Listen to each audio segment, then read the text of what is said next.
اعتقد كلنا نفسيا مش الطف حاجه، يعني ما كناش نتمنى ان احنا نخرج بالسيناريو اللي احنا خرجنا بيه ده، ولكن اللي حصل حصل، اللي حصل حصل. ولكن المهم بالنسبه لي دلوقتي هو ان احنا نبني ونجني ثمار بجد. يعني ما تبقاش كل حاجه ماشيه بالفهلوه، ما تبقاش كل حاجه غلط. اتمنى اتحاد الكوره والمسؤولين عن الكوره في مصر يستغلوا المرحله اللي احنا بنيناها. يعني سيبوا اللعيبه تزعل، سيبوا الجماهير تزعل، ولكن انتوا لازم تشتغلوا، لازم تشتغلوا صح عشان خاطر تبنوا بقى للمستقبل، عشان خاطر كاس العالم اللي جاي ان انا اطمع اكتر في ان انا اروح لدور الثمانيه. الموضوع اصبح مش صعب، اصبح مش صعب اطلاقا.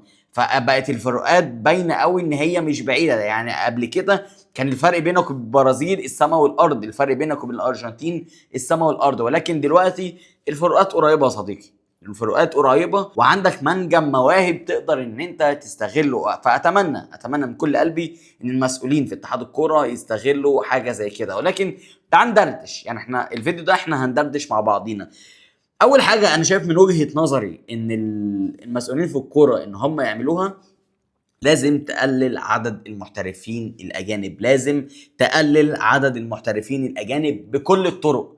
5 ده رقم كبير. كده كده عندك الفلسطيني تقريبا والسوري ما بيتحسبوش كمحترفين، ولكن دخلهم من ضمن المحترفين، دخلهم وقلل العدد كمان ل4، يعني خليهم 4 شامل كل الجنسيات. يعني لان برضه رقم 5 ده كتير قوي. وانت يعني زيكو دوت ما كانش حد يسمع عنه، عندك شوف كام لاعب في مصر ما تسمعش عنه، وعنده برضه القدره ان هو ينفجر. محمد عبد المنعم ده اصلا جاي كان جاي من الدرجه الثانيه، ويعني ما كانش برضه حد شايفه، ولكن جه كروش تعالى يا عم كده عبد المنعم كده نضفه وشال من عليه التراب. بعد كده الاهلي جابه واتالق مع الاهلي، وبعد كده احترف.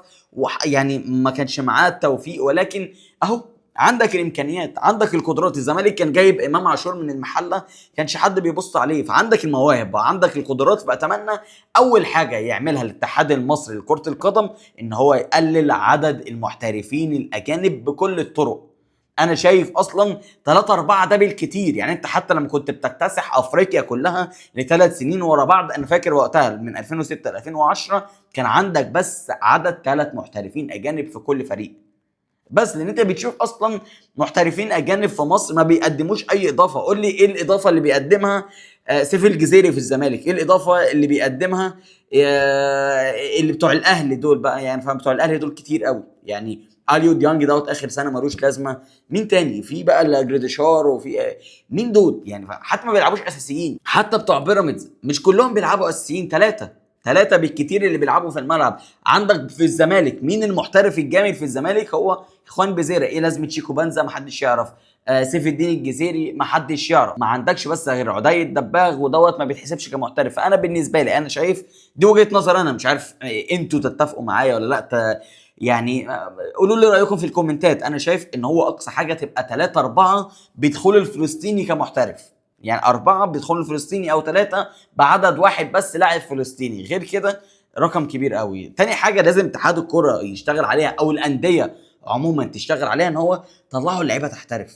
مش لازم تصعبوا الدنيا، مش لازم تخلوا اللاعب يكفر عشان يحترف. واتمنى عقليه اللاعب المصري تختلف شويه. امام عاشور ده لما كان في الدنمارك لو كان كمل وكان راح مثلا بعدها الدوري الايطالي، او من بعدها للدوري التركي، او من بعدها للدوري الاسباني، كنت هتشوف كواليتي تانية مختلفه. لان الواد عنده القدرات وعنده الامكانيات. انا زملكاوي بقول لك ده.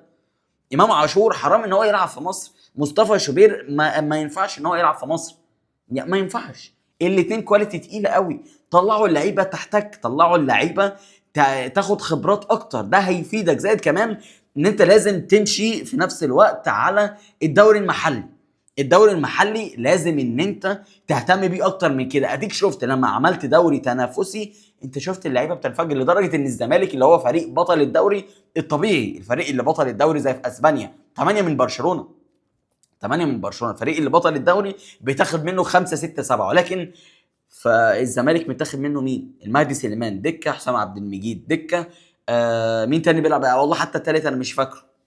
يعني هو في 3 اتاخدوا، التالت انا مش فاكر. انا مش بقول ان حد اتظلم، ممكن يكون اتظلم محمد اسماعيل، ولكن انا بقول دي التنافسيه، ان انت واخد لعيبه في المركز الثالث وفي المركز الرابع وفي المركز الثاني اكتر من اللعيبه اللي في المركز الاول. فدي حاجه لما خلقت دوري تنافسي انت عملت حاجه زي كده، خليت كله يعمل مجهود 100%، شفت كواليتي عاليه، خليت اللعيبه تحتك اكتر باجواء جماهيريه مشتعله. موضوع الجماهير اللي لازم بجد بقى تهتم بيه، موضوع الجماهير اللي لازم تزودوا عدد الجماهير، ما ينفعش يبقى فيه 5000 10000 15000، ما تزودها، خليها مفتوحه. كده كده الاهلي مثلا لو بيلاعب تلفونات بني سويف، انت فاكر اللي هيروح 30 40 الف؟ مش هيروح الكلام ده، اخر اللي هيروح 20، ده اخره، ده بكتيرها قوي.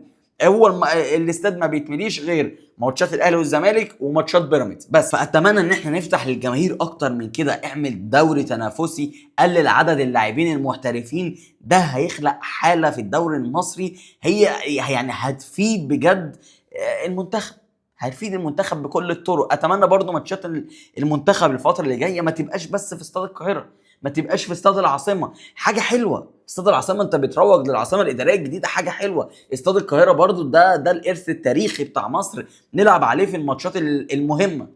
ولكن ليه ما نروحش اسكندريه؟ ليه ما نروحش اسماعيليه؟ ليه ما نروحش المحله؟ يعني مصر وهي بتلعب مثلا في تصفيات افريقيا تروح استاد المحله، تروح استاد اسوان، تلف تخلي اللعيبه تشوف جماهير تانية بدل جماهير ايجيبت اللي احنا بنشوفها. ما يعني عندنا مصر وايجيبت دلوقتي، فبدل ما نروح نشوف بقى الناس اللي بتعمل فيديوهات بقى في الفود كورد وهم بياكلوا وبيجيبوا سناكس وهم بيتفرجوا على الماتش، وبقت حاجه حاسس ان احنا بنتفرج على مسرح. ولكن احنا عايزين بقى نشوف الجماهير اللي بجد، وتخلي برضو اللعيبه تشوف جماهير بجد، الجماهير تشجع، وفي نفس الوقت تعمل سياحه للمدن دي. يعني مثلا لما تخلي مثلا مصر تلعب في مدينه الجونه مباراه، ما دي سياحه، انت بتدعم السياحه في مدينه الجونه. لما تخلي مصر تلعب مباراه في اسوان، انت بتدعم السياحه.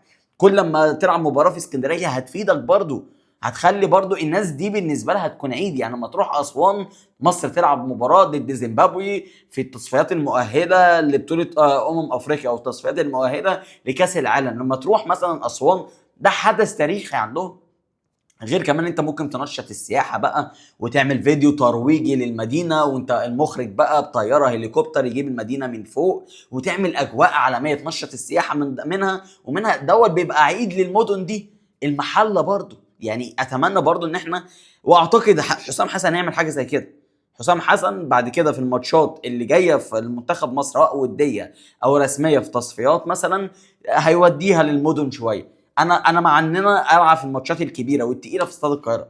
يعني مثلا ماتش فيه بقى منافسه قويه ومنافسه كبيره في ان احنا نصعد مثلا افريقيا ونصعد كاس العالم، تبقى في استاد القاهره. ولكن غير كده طلع في بقيه المدن زي اسبانيا.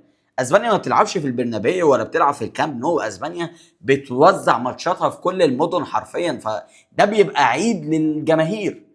بدل ما بنشوف استاد القاهره مثلا 20000 وشحتينهم، ما احنا عارفين اللي فيها، بنبقى مش عارف الشركه دي موزعين لها كام تذكره ويلا مش عارف ايه، انا معايا دعاوي. وفي القاهره بقى في دلوقتي شغف، يعني ممكن الوضع يكون مختلف، ولكن قبل كده ما كانش فيه الشغف. ولكن انت في المحافظات مش هتقابل ده. هو استاد المحله ده 10000، انت هتلاقي ال 10000 متقفله. في اسكندريه في استاد اسكندريه دوت هو 15000 هتلاقوهم متقفلين، اسوان 20000 هتلاقوهم متقفلين. فعشان كده ده هيفرق معاك جدا، هيدي لك شكل ترويجي للبلد، وفي نفس الوقت اللعيبه هتشوف جماهير حقيقيه بدل جماهير السناكس والفود كورد. فعموما دي وجهه نظري، مش عارف هل تتفقوا معايا ولا تختلفوا، بس فعموما يعني ده كان كل حاجه، وده دردشه سريعه، وان شاء الله في بودكاست هيتعمل ابتداء من الاسبوع اللي جاي باذنك يا رب يعني. بس وما تنساش تعمل لايك للفيديو ده، اشترك في القناه لو انت مش مشترك، فعل الجرس عشان يوصلك كل جديد. القناه جديده بنقدم محتوى اوروبي على قناه تانية مختلفه، لو مهتمين بيها هتلاقوها في الديسكربشن وفي اول تعليق، وهتلاقوا كل اكونتات السوشيال ميديا في الديسكربشن، تقدروا تروحوا تابعوني عليها. وبس كده، سلام.